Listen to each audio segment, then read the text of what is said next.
terpaksa patah balik. Langit. Selamat kembali.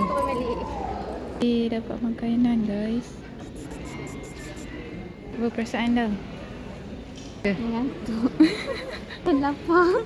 Semua okey semua? One eternity.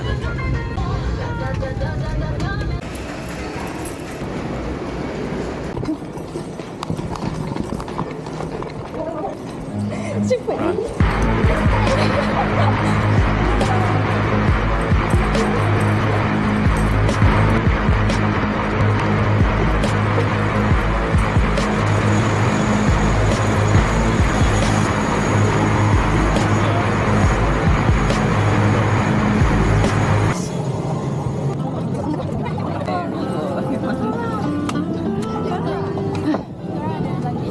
Grab the strap for the waist and fasten the buckle.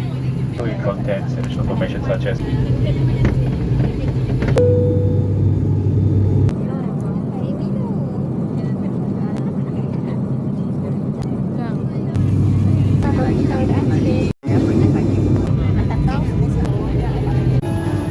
Apa?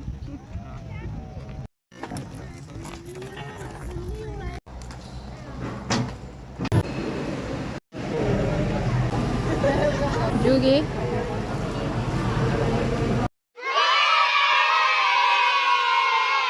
Satu, dua.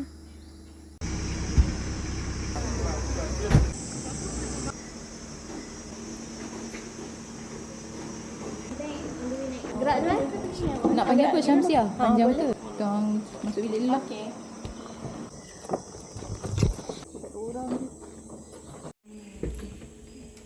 Wow. Alhamdulillah. Dia tak suka aircon kan? I'm an aircon girl. Kita dah check in dekat bilik di HQ. Nice. Bilik dia nice.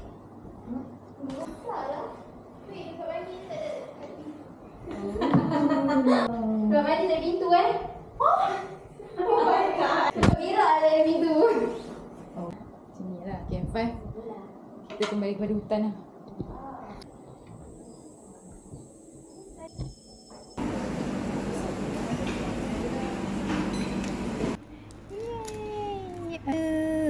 Postcard. Okay lah, ke RM2. Apa yang RM2-nya? Brochure RM2. Postcard RM2.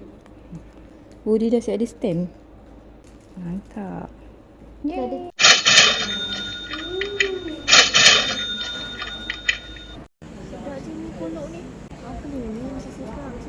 Mi.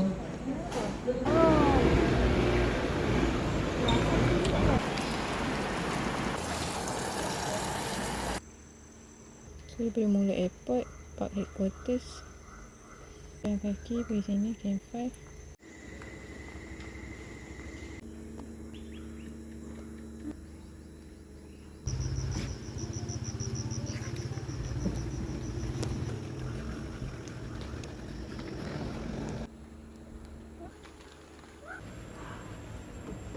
Wow!